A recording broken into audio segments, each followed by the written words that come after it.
जनता party है अभी विचार मंथन करके ऐसा, क्योंकि पार्टी के अंदर सभी का अधिकार है, अगर कोई अपनी गलती को सुधार करके आना चाहेगा तो हमारा पार्टी का सीनियर लीडरशिप वो बैठ करके विचार करेगी, किसको रखना है, किसको लेना है, किसको नहीं लेना, वो अभी विचार होगा। केंद्र सरकार ने डबल कर दिया है सर पराली का जुर्माना 5,000 से 30,000 तक, सुप्रीम कोर्ट के आदेश के बाद। पराली को लेकर सर जो देखिए, माननीय सुप्रीम कोर्ट की ये चिंता लगातार कि पोल्यूशन फैलता है, इससे हमारा भी नुकसान होता है स्वयं का, और वायु पोल्यूशन भी होता है, हमें पराली नहीं जलानी चाहिए।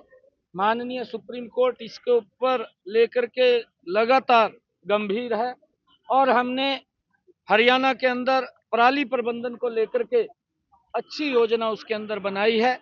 हमने किसानों से भी अपील किया है कि आप पराली मत जलाइए, और उसके लिए हमने अधिकारियों को भी इस बात के लिए निर्देशित किया है कि अगर सब्सिडी के ऊपर किसानों को हमें कुछ इंस्ट्रूमेंट और उपलब्ध कराने की आवश्यकता है तो उसकी और योजना बना करके हम उन तक लाभ पहुंचाने का काम करें, ताकि वो पराली ना जलाएं। और क्योंकि पराली जलती है तो उसका स्वयं का नुकसान भी खेत में होता है, वायु पोल्यूशन होता है, उससे आम जन को भी नुकसान होता है। और हमने ये प्रबंध किया है कि हमने जो प्लांट लगाए हैं उस प्लांट के अंदर पराली को हम ले जा करके उसका लाभकारी मूल्य भी ले सकते हैं, और जो पराली को इकट्ठा करके बाहर निकालता है, नहीं जलाता है, उसके लिए इंसेंटिव भी 8 हरियाणा सरकार सदस्यीय देती कमेटी है। बनाई है सर कांग्रेस ने, हार पर मंथन करेगी, करण दलाल उसको लीड कर रहे हैं सर। देखिए, क्योंकि हर दल अपनी अपनी सोच के अनुसार वो मंथन करता है। वो तो मंथन इसलिए भी कर रहे थे कि हम तो जीतते पड़े हैं, आपके सामने है, और प्रदेश की जनता ने उनको जो उनकी सोच थी, जो उनकी मंशा थी, उसका जवाब दिया है। कांग्रेस ने जिस प्रकार से शासन हरियाणा के अंदर किया था उसको हरियाणा के लोग भूले नहीं हैं, क्योंकि इनके शासन के अंदर भ्रष्टाचार, लोगों को प्रताड़ित करना, लोगों को सुविधाओं से अभावग्रस्त रखना, ये कांग्रेस की नीति और पॉलिसी का हिस्सा रहा है। अभी इनके राष्ट्रीय अध्यक्ष अपने खड़गे साहब ने एक बात बोली है कि वही झूठी घोषणाएं ना करो, झूठी घोषणाएं करेंगे थारे पास कहा पूरी नहीं होती है। मैं तो ये बार बार इलेक्शन के अंदर भी बोलता रहा हूँ, कांग्रेस की ये सोच रही है कि झूठ बोल करके सत्ता हथिया लो और उसके बाद जनता बाहर में जाए, ये काम कांग्रेस का था, परंतु जनता लोग समझ चुके हैं इनकी घोषणाओं के। ये तो इस प्रकार के लोग थे कांग्रेस के, जितनी इनकी चादर थी उस चादर से ज्यादा पैर पसारते थे, भी इनकी चादर फट गई है, अब लोग विश्वास नहीं करते।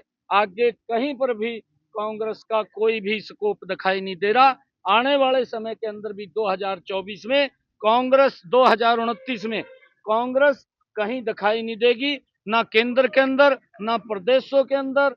भारतीय जनता पार्टी नरेंद्र मोदी जी के नेतृत्व में ही लगातार लोग विकास को चाहते हैं, देश मजबूत चाहते हैं, देश में सुरक्षा चाहते हैं, और ये विश्वास नरेंद्र मोदी जी के ऊपर देश के लोगों का है, और इस विश्वास को लगातार आगे बढ़ाना। अमेरिका में ट्रंप की सरकार बनी है, और अगर बात करें अमेरिका में बहुत से गैंगस्टर्स बैठे हैं जो हरियाणा में इस समय धमकियां दे रहे हैं। लगातार करनाल में भी बहुत से मामले रोजाना धमकी के सामने आ रहे हैं, तो अमेरिका में बैठकर व्यापारियों को धमकियां दे रहे हैं। और देखिए, उसके लिए हमारा सख्त रुख है। हमने कहा भी है कि ऐसे जो धमकी देने वाले लोग हैं उनको कोई बख्शने का सवाल नहीं है, हमारा बिल्कुल ही सख्त उसके ऊपर रवैया है, उनको सजा मिले, वो जेल में जाएं।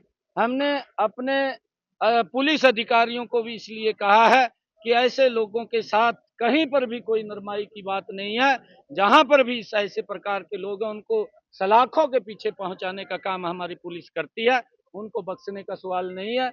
और क्योंकि ये इंटरनेशनल मामला है, जो आपने ट्रंप की बात, अमेरिका की बात करी है, इसके ऊपर हमारा केंद्रीय नेतृत्व गंभीर है। उस बात को देख करके वो केंद्रीय नेतृत्व 13 तारीख को सेशन है सर, 13 तारीख को सेशन है, कुछ इसके अंदर खास देखने को मिलेगा हरियाणा की जनता के लिए? हाँ, उसमें कई बिल भी आएंगे, और क्योंकि ये पहला नई सरकार का, भारतीय जनता पार्टी का ये तीसरी सरकार का पहला ये बजट है और सेशन है। अभी बजट तो फरवरी के अंदर आएगा, पहला ही सेशन है और इस सेशन के अंदर हमने जो पीछे कई निर्णय किए थे उन निर्णयों के कुछ बिल भी विधानसभा के अंदर आने वाले हैं और अच्छा रहेगा। हरियाणा के लोगों की अपेक्षाओं के ऊपर हम मजबूती से हमारी सरकार काम करेगी और उसके लिए हम मेयर चुनाव लगे की तैयारियां शुरू हो गई है, तभी इस तरह की ज्वाइनिंग्स हो रही हैं। मेयर चुनाव की तैयारियां शुरू हो गई हैं, तभी इस तरह की ज्वाइनिंग्स हो रही हैं। वो आपको बताएंगे।